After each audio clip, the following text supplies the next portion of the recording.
కవిత కొత్త పార్టీ ఇదేనంటూ ఒక సోషల్ మీడియాలో ఒక ప్రచారం అయితే జోరందుకుంది. అయితే కవిత టీబీఆర్ఎస్ తెలంగాణ బహుజన రాష్ట్ర సమితి అనే ఒక పార్టీని అయితే పెడుతున్నట్లయితే ప్రచారం జరుగుతుంది. అందుకనే బహుజన వాదం అంటూ గత జైలు నుంచి రాగానే బహుజన వాదం అంటూ ఇప్పటికే పలుసార్లు మీటింగులు పెట్టి ఎంతో మందిని కలుస్తున్న పరిస్థితి కనబడుతుంది.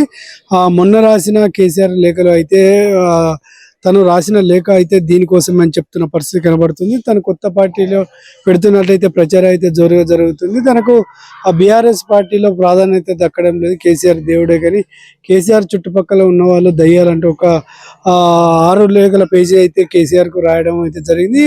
రాసిన ఈ లెటర్ అయితే అంతర్గతంగా రాసిన లెటర్ బహిర్గతంగా బయటకు రావడంతో ఒక్కసారిగా బీఆర్ఎస్ పార్టీలో కలకలం అయితే రేపాయి. అయితే మొన్నటి వరకు అయితే అంతా కామ్గా ఉన్న బీఆర్ఎస్ పార్టీలో అయితే ఒక్కసారి లుకలుకలు మొదలయ్యాయని చెప్పుకోవచ్చు. ఎందుకంటే కవిత కేసీఆర్కు లేఖ రాయడం సంచలనం సృష్టిస్తుంది. అయితే ఈ లేఖ ఇప్పుడే రాయడం లేదు, గత కొద్ది సంవత్సరాలుగా రాస్తున్నట్లు అయితే కవిత చెప్తున్న పరిస్థితి కనబడుతుంది. కానీ ఎప్పుడు రాసిన లేఖలు అయితే బయటకు రాలేదు. ఈసారి కొత్తగా రాసిన లేఖలు అయితే బయటకు రావడంతో ఒక్కసారి ఈ లేఖలు అయితే కలకలం సృష్టిస్తున్న నేపథ్యంలో నిన్నటి నుండి అయితే మరొక కొత్త వార్త ప్రచారంలోకి వస్తుంది. కవిత కొత్త పార్టీ పెట్టబోతుంది. టీబీఆర్ఎస్ అని ఒక పార్టీ పెట్టబోతుంది. తెలంగాణ బహుజన రాష్ట్ర సమితి పార్టీ అని ఒక సోషల్ మీడియాలో ఒక వార్త అయితే చక్కర్లు కొడుతుంది. మరి దీనిపైన కవిత స్పందించాలి. మరి నిజంగా కొత్త పార్టీ పెడుతుందా లేకపోతే వేరే పార్టీలో చేరుతుందా అని మనం చూడాలి. అయితే మొన్నటి వరకు అయితే కాంగ్రెస్ లో చేరుతుంది.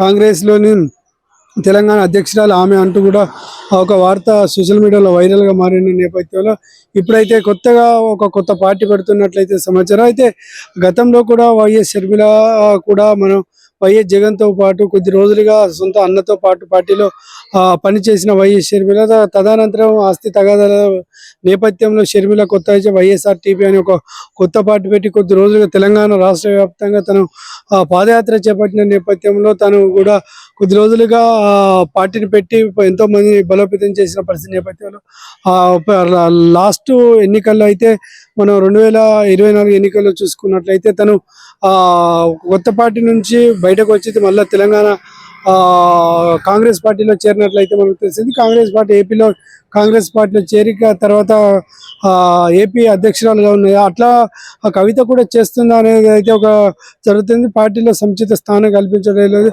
ఆస్తి తగాదాల కోసమే గొడవలు అవుతున్నట్టయితే ప్రచారం జరుగుతుంది.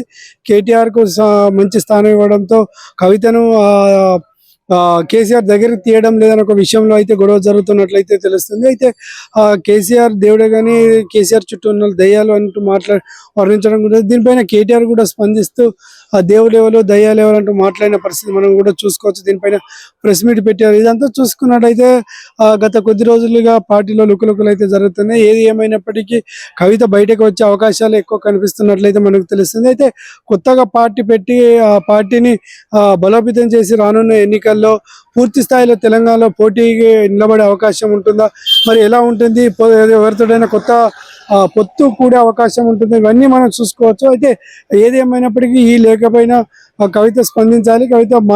కవిత అయితే దీనిపైన మాట్లాడితేనే ఒక క్లారిటీ వచ్చే అవకాశం ఉంది. మరి ఈ సోషల్ మీడియాలో వైరల్ అవుతున్న ఈ వార్త నిజమెంత అబద్ధమెంత అనేది మనకు పూర్తి వివరాలు తెలియాల్సింది. ఎందుకంటే గత కొద్ది రోజులుగా జరుగుతున్న ఈ పరిణామాలు చోటు చేసుకున్న పరిస్థితి చూసుకుంటే కవిత బయటకు వచ్చే అవకాశాలు ఎక్కువ కనిపిస్తున్న లేకపోతే మొన్న అమెరికా నుంచి నేరుగా రావడంతోనే మీడియాతో మాట్లాడుతూ ఆ లేఖ నేనే రాశాను, కానీ అంతర్గతంగా రాసిన లేఖ బహిర్గతంగా ఎవరు లీక్ చేశారని చెప్తున్న పరిస్థితి కనబడుతుంది.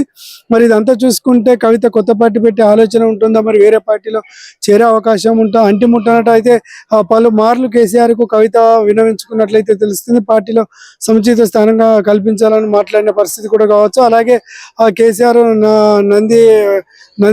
నందిగావ్ ఇంటి దగ్గర కావచ్చు, నందినగర్లో కావచ్చు, అలాగే ఫామ్ హౌస్లో కావచ్చు, తన చుట్టూ ఉన్న వాళ్ళు ఆ దయ్యాలంటే ఒక వర్ణించడం కూడా జరిగింది. మరి ఆ దయ్యాలు ఎవరనే విషయాన్ని అయితే పూర్తిగా తెలియరాలేదు. మరి ఏది ఏమైనప్పటికీ తెలంగాణలో బీఆర్ఎస్ పార్టీలో ఇలాంటి లుకలుకలు రావడం ఇదే మొదటిసారి.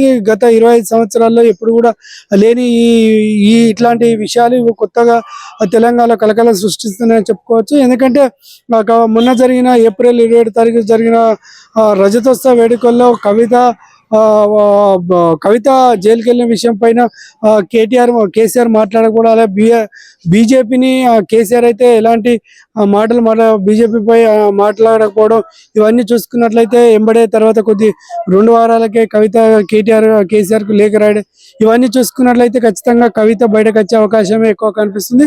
మరి కొత్త పార్టీ పెడుతుందా అనేది మనం చూడాలి. మరి దీనిపైన కవిత స్పందించకైతే అందరం వేచి చూడాల్సింది.